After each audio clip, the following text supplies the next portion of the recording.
नमस्ते प्यारे बच्चों, प्रमिला मैम की क्लास में आप सभी का स्वागत है।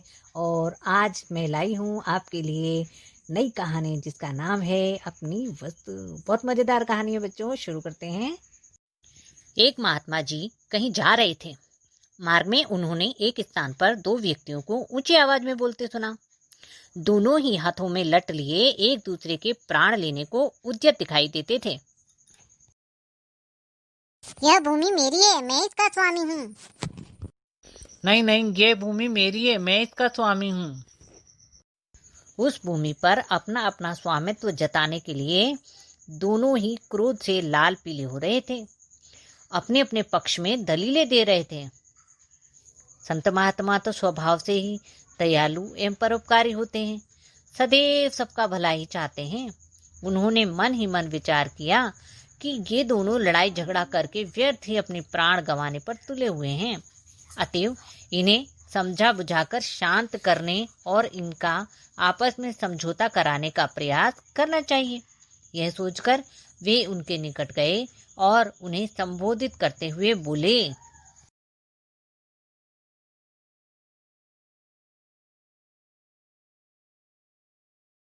हे भद्र पुरुषों, तुम लोग कौन हो और आपस में झगड़ा क्यों कर रहे हो? महात्मन, हम दोनों भाई हैं।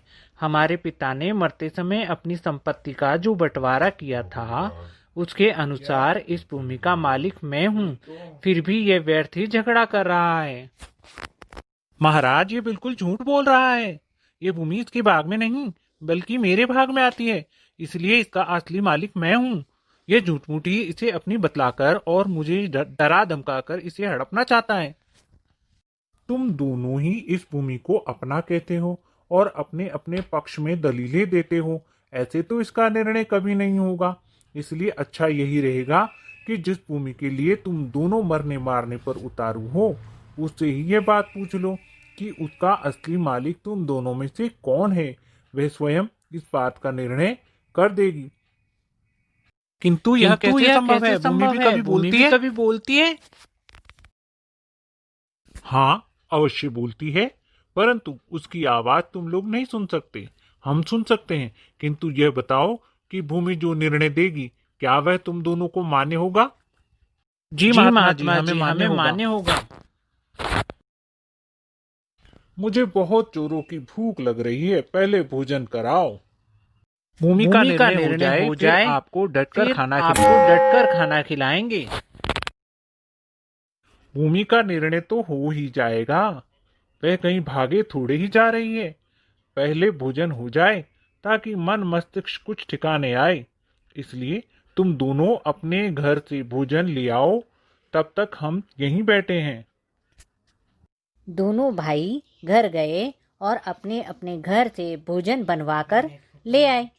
महात्मा जी ने उन दोनों को बैठ जाने को कहा।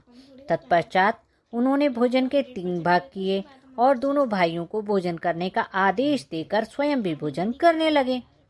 इस प्रकार ऊपर की सब बातचीत में तथा भोजन आदि में लगभग 2 घंटे लग गए। महात्मा जी की इस समस्त कार्यवाही का उद्देश्य केवल यह था कि दोनों का क्रोध कुछ कम हो जाए, ताकि उन्हें समझाया बुझाया जा सके। और हुआ भी यही। वे दोनों जब भोजन से निवृत्त हुए तो काफी शांत थे। उन्होंने महात्मा जी के चरणों में विनय की। महाराज, ये भूमि तो कुछ बोलेगी नहीं, इसलिए आप ही हमारा निर्णय कर दीजिए। हम इस भूमि से पूछकर इसका निर्णय करते हैं।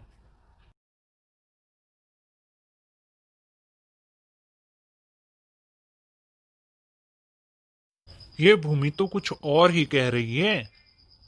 महाराज, ये भूमि क्या कह रही है? यह भूमि कहती है कि ये दोनों व्यर्थ ही मेरे ऊपर अधिकार जमाने के लिए झगड़ा कर रहे हैं, क्योंकि मैं इन दोनों में से किसी की भी नहीं। हाँ, ये दोनों अवश्य मेरे हैं।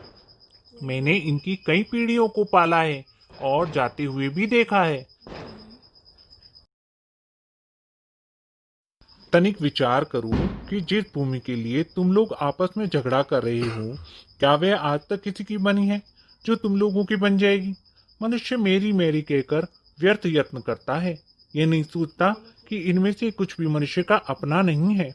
बड़े बड़े छत्रपति राजा भी इन्हें अपना अपना कहकर चले गए, परंतु साथ क्या ले गए? कुछ भी नहीं। वे जैसे खाली हाथ संसार में आए थे, वैसे ही खाली हाथ इस संसार से चले गए। तुम लोग भूमि के इस छोटे से टुकड़े के लिए झगड़ा करके अपने अनमोल जीवन को नष्ट करने पर क्यों तुले हुए हो? यह भूमि न तुम्हारी है और न ही तुम्हारी बनेगी। भूमि ही क्या, संसार के जितने भी पदार्थ हैं, धन संपत्ति है, मकान आदि हैं, इनमें से कुछ भी तुम्हारा नहीं है। तुम्हारी अपनी वस्तु तो केवल भजन भक्ति और तुम्हारे अच्छे कर्म हैं, जो लोक परलोक के संगी साथी हैं। शेष सब कुछ तो यहीं रह जाता है। अतएव आपस में लड़ने झगड़ने और मनुष्य जन्म के मूल्यवान समय को व्यर्थ करने की अपेक्षा जीवन को अच्छे कर्मों और नाम सुमिरन में लगाओ, ताकि तुम्हारा लोक परलोक संवर जाए। दोनों ने महात्मा जी के चरणों में गिरकर अपनी भूल के लिए क्षमा मांगी। उस दिन से सबके साथ प्रेम का व्यवहार करते हुए अपने समय को भजन भक्ति में लगाते हुए अपना जन्म सफल करने लगे। तो बच्चों, कैसी लगी कहानी? अच्छी थी ना? कहानी बहुत अच्छी थी, लेकिन इस पाठ में कुछ कठिन शब्द भी आए हैं। आओ इन कठिन शब्दों को समझ लेते हैं। उद्यत, उद्यत का अर्थ है तैयार। स्वामित्व, स्वामित्व का मतलब है अधिकार। संपत्ति, संपत्ति का मतलब होता है धन दौलत। हड़पना, हड़पना का मतलब है गायब कर जाना, अनुचित ढंग से ले लेना। मूल्यवान, मूल्यवान का मतलब है कीमती। संसार, संसार का मतलब है दुनिया। तनिक, तनिक का मतलब थोड़ा। तो बच्चों, ये थे शब्दार्थ। अगले भाग में हम फिर मिलेंगे इस पाठ के प्रश्नोत्तरों के साथ। इसी के साथ बाय बाय।